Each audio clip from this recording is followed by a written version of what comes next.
Halo guys, balik lagi di channel gua. Aduh, udah lama sekali nggak bikin video. Aduh, bentar, gua ngecek kamera dulu. Ini udah pas apa belum ya? Bentar. Harusnya sih oke. Coba harus.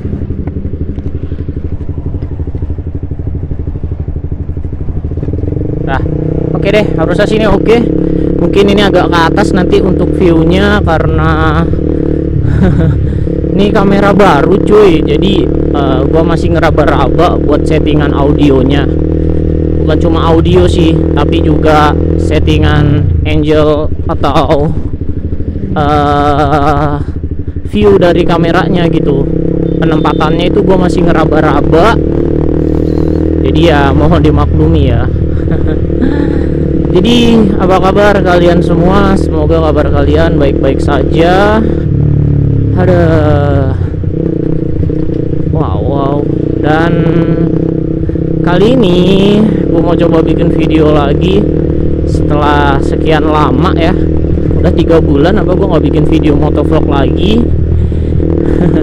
Dan ini baru sempat bikin lagi gitu. Sebenarnya ada beberapa faktor sih yang bikin gue lama nggak upload. Nanti bakal gue ceritain deh di dalam video ini gitu ya. Jadi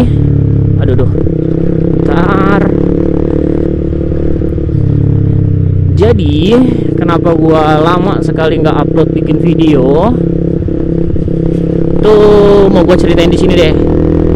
Sebenarnya sebelumnya itu gue udah bikin video 2 atau 3 video gitu, cuma suaranya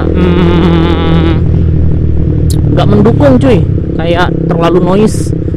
Mungkin karena emang settingan bawaan kamera yang gue beli ya. Karena setelah gue baca-baca forum, ternyata emang mic internal dari kamera ini itu sampah banget cuy.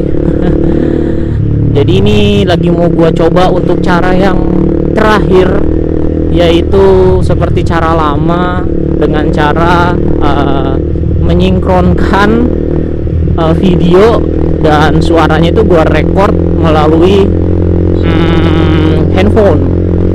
Jadi di handphone itu pakai perekam suara, nanti di Adobe Premiere itu gua satuin buat suaranya kayak gitu cuy. Dan ya semoga aja suaranya oke ya, dan gak ada noise lagi. Dan itu pun nanti bakal gue bikinin video terpisah sih terkait kamera ini gitu. Apa kelebihannya, apa kekurangannya, itu nanti bakal gue bikinin video terpisah kayak gitu ya. So balik lagi ke topik, kenapa gue ngilang selama 3 bulan ini. Yang pertama jelas kamera gue rusak. Yes, sebelumnya itu gue pakai Xiaomi Yi, dan ya mungkin udah umur juga ya kameranya. Sebenarnya salah gua sih, mungkin itu kamera bahan percobaan karena gua ngelakuin mod sendiri buat bikin buat bikin adaptor mic eksternalnya. Jadi sekarang rusak sih. Jadi adaptor mic eksternalnya itu nggak bisa digunain dan ada kabel fleksibel yang putus. Dan ya jadi selama 2 bulan tuh gua nabung buat beli kamera baru cuy. Dan alhamdulillah ini udah kebeli sih. Sebenarnya nggak buat kamera doang gitu. Nanti deh gue ceritain lagi. Ini lagi bahas kamera dulu ya. Jadi kameranya itu nggak bisa gue pakai, soalnya kan ya ngevlog pakai apa gitu kalau nggak ada kamera kayak gitu kan. Kasarnya kayak gitu. Nah ini udah beli kamera baru sekalian ngetes dan buat bahan review juga nantinya. Jadi ya semoga aja ini gambarnya bagus ya. Kayak gitu cuy. Nah untuk faktor yang kedua itu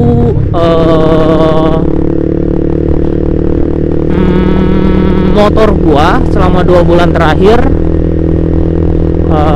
itu ngandang cuy, ngandang di rumah karena ada beberapa part yang gua masukin ke bengkel modif atau bengkel variasi buat ditambahin karbon Kevlar kayak gitu.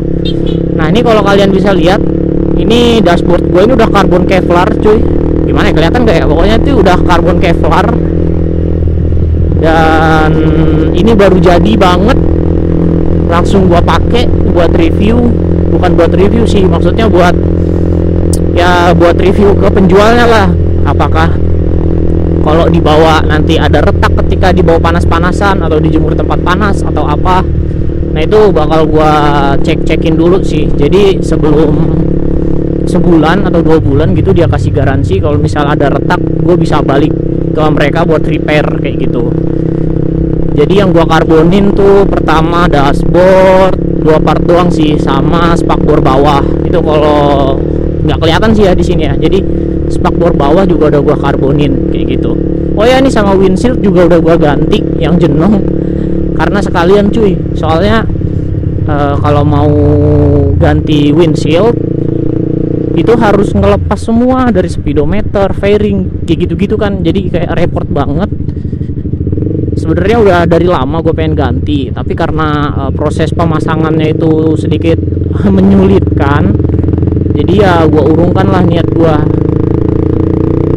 Nah ini mumpung ada kesempatan buat buka dashboard motor sama speedometer, ya udahlah gue pikir sekalian aja ganti fairing kayak gitu.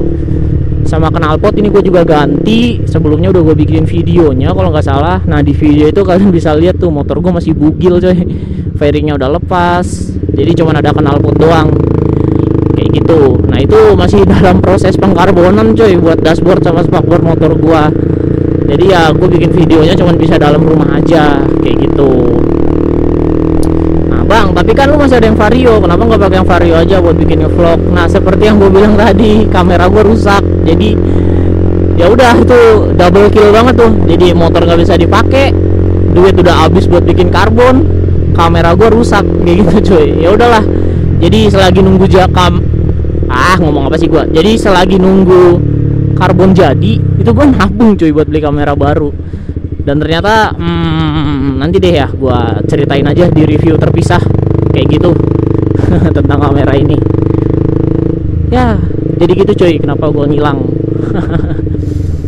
Sebenarnya masalah terbesarnya di itu sih, di motor, karena